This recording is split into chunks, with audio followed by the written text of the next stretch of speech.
You know what a real U.S. president would do? Say that C-130s are on their way to Niger today with the water and the medicine and the food our troops need, that they will have a full fighter pilot escort there. And if the Nigerian government or any other third world thug tries to even turn on their air defense systems, we should show those leaders and those thugs what the target package looks like on their houses and their family members. You know what's crazy? Calling African people fighting for the right to have 100% over what goes on in their country with their resources, their land, their people, their politics, thugs. And these are the groups of people that we don't stop hearing nagging about democracy. This same group of people. Because these people like to talk about democracy all the time. They can't stop yapping about it. The people of Nigeria have decided on who they want to lead them and what they want to do with their land, their country, their people, their resources. And that's what they are doing. If the people agree with what's going on there, that's democracy in action. That's democracy in action. They are the thugs for standing for their self. They are the thugs for saying, no, we don't want you anymore. But you planning to, talking about how your country should invade their country, their home with weaponry and soldiers, come cause them pain, trauma, and suffering, and invade their system, and then warp it into what you want. Warp it into something that will benefit you and not them. In their own home, you are not a thug here. This is Agbero mentality, basic Agbero behavior. These people are just a bunch of thugs, weary, Agberos in suits. Because what the actual hell?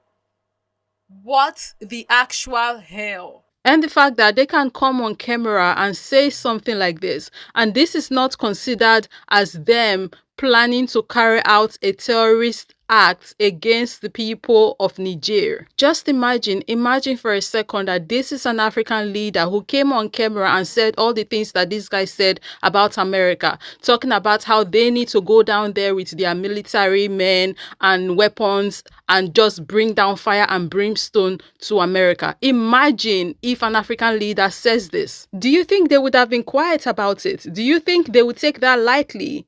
By now, they would have tagged that African leader a terrorist and branded him an enemy of the USA. They would not even wait for said African leader to bring his troops down to the state. By now, they would have sent down missiles to his country, because they would have considered an African leader saying this an act of war, which is what this is. What this man said, the statement he made, the suggestions he made, is an act of war against the Niger people. But nobody is calling it that though. But he is not considered to have been inciting violence against the Niger people and the Niger government. He is not considered a terrorist, even though we have him on camera suggesting and encouraging for terrorism and terroristic acts be carried out against the Niger people and the Niger government. The fact that this man could stand up there and say all of this in front of a camera and he did not get any pushback for it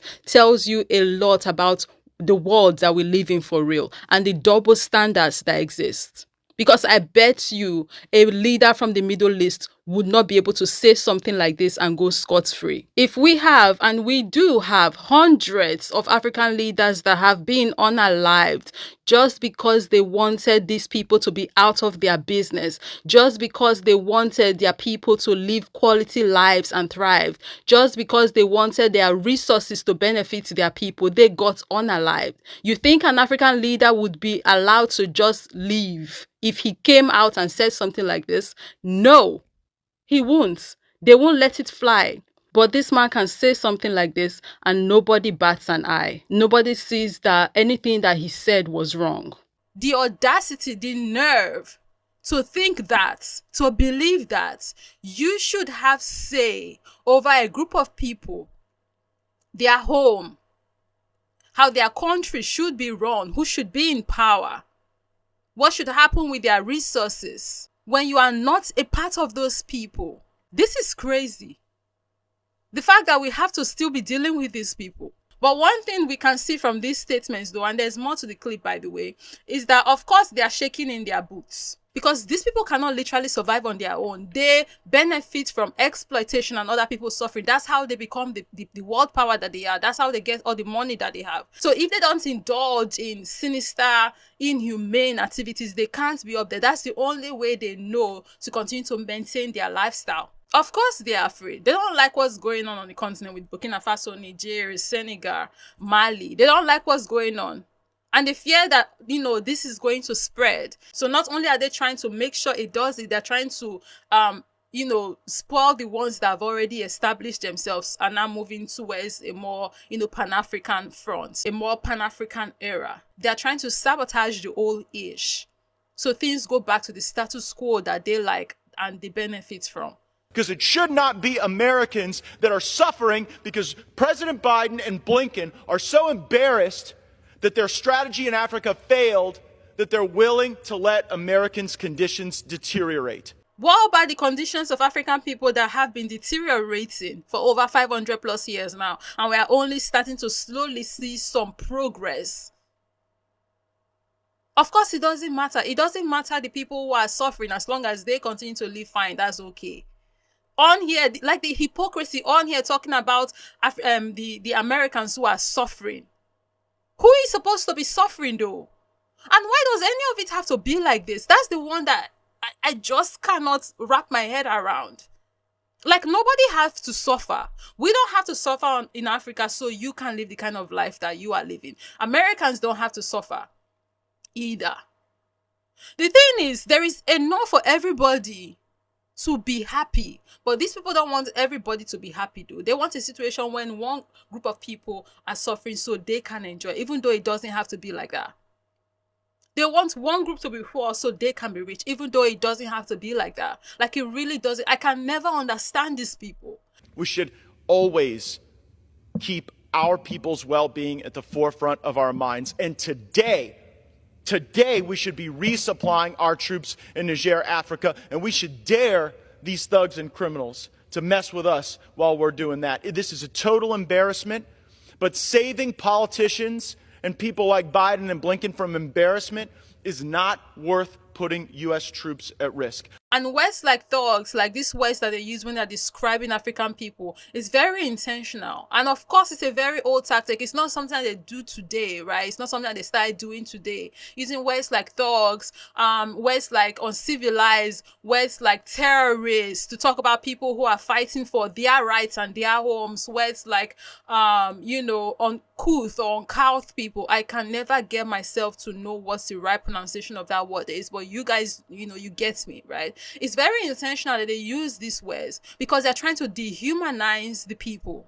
They use these words intentionally to their people on there in their medias and wherever because they don't want their people to, think about us on the continent as people too. So that when they start to do all the crazy things that they are doing on the continent to us down here, their people feel like it's the right thing that they are doing because, it's the bad guys they are down here fighting. Even though, no, it's us that they are fighting. Us that are here in the only home that we have. Trying to protect what is ours. We are the bad guys. That's how they want their people to see us. And our leaders who are actually, on the right side. Doing the right thing for us and for our continent. So they use these words deliberately, intentionally, to set the tone of how they want their people to react when they actually start doing the wicked, heinous, insidious things that they are doing and have been doing for over 500 years now. And also because they know that the majority of their people are not really aware like that about what's going on globally. So these people are trying to get educated from their news outlets and their media and whatnot, but it's still not helping. They're not getting the right education because these people are still the ones giving them this information. And, they skew their narratives, how they skew it to paint a picture that they once painted. So there's this circle here that the American people are just going in. Circle of lies. And everything is propaganda, well orchestrated, well planned out. Hence why platforms like TikTok really make me happy, right? Because it really is opening the eyes to Western people what's going on really in the world. That's why we have videos like these, where these people are like, are you so for real? This was, they really don't know. They've not known for a very good while what's really going on and what their countries have been doing. I hate it. Like, you guys don't know how much I hate the facts that we still have to be putting up with these people. It seems like there is no escaping them. No matter what you do, they're always going to be at some corner in the shadows planning to want to come over and scatter it. 500 years ago, we were minding our business, not knowing that some group of people were planning Berlin Conference, how to take over the entire world. From then till now, this is something we're still dealing with. Who knows what kind of other conferences they are having behind closed doors? Now, we see some of the conferences on camera and some of the takes on camera, right? Because now we have the internet. But really, who knows the ones that are going down in them secret bunkers that we constantly hear that they're building? I don't know what they're building bunkers for, and really what they are even planning to do. Because, like, why are these people building bunkers? And I know right now I'm derailing, but, like, who knows really what they are doing? And the fact that we would constantly, for as long as these people continue to exist, we'll have to be dealing with them. Like, it's annoying. It really is. And I hate that this is something, this crazy circle is something we have to be doing, this back and forth. Or you try to get your issue in order. Now they are pissed that you are trying to get your issue in order. Like, it's my ish. It's my ish. If you want some part of it, come and talk to me nicely. We'll give you some parts, so you too can be comfortable. But no, they don't want me to have control of my ish. They want to come in and say what I should have and what they should have. And usually they get, like, 99% of it and give me 1%. That's what they want. Like an entire world out of balance. But when the world is out of balance, that's what balance is to them. And when you try to bring things in balance, at least in your region, to benefit your people, now they are offended. Now they are talking about how they need to bring their troops in with weaponry and water and drugs so their troops can come over and scatter the ish that you've just made into balance. But yeah, like, emotions aside, of course we can tell from the clip that these people are really scared. They are shaking in their boots. And we know why. Right? We know why they are shaking, because, the end is coming and they know it. They are trying to hold off their inevitable end for as long as they can. Everything comes to an end. I will always continue to say it. Nothing lasts forever. African people, we just need to keep doing what we are doing. More countries, of course, needs to join. Like Tinubu, I'm looking at you. I swear, the way I don't even like mentioning that man's name, because saying his name leaves a bad taste in my mouth. An update from Nigeria: a protest is being planned to kick off on the 1st of August. Nigerians are going to be protesting for there to be an end to bad governance in Nigeria. Nigerians have drafted out a list with their demands, so there is a plan on how they want the protest to go and what their aims, goals, and objectives are, the things that they hope to achieve during this protest. So the protest is set to start on the 1st of August 2024, and Nigerians are planning to protest every single day until our demands are met. And yes, like always, as always, I'm definitely going to be joining, because this revolution is not going to happen with us sitting on our asses. Our Kenyan brothers and sisters are still doing what they are doing. Kudos to them, always supporting them. Us Nigerians are joining, and I hope we get the results that we want. And I hope things go very differently from how the EndSARS protest went. I'm keeping our fingers crossed here. And I'm looking forward to how things are going to turn, while staying very optimistic, of course, because, like, that's what we need right now. And I'm looking forward to the change. I want to see it in my lifetime, please. Like, before I hit the buckets, kick the bucket, whatever the saying is, I do want to see the change. I want to see my people continentally live different. So yeah, let me know down below in the comment section what your thoughts are. Thank you very much for watching. And of course, as always, I would see you guys in the next one. Bye.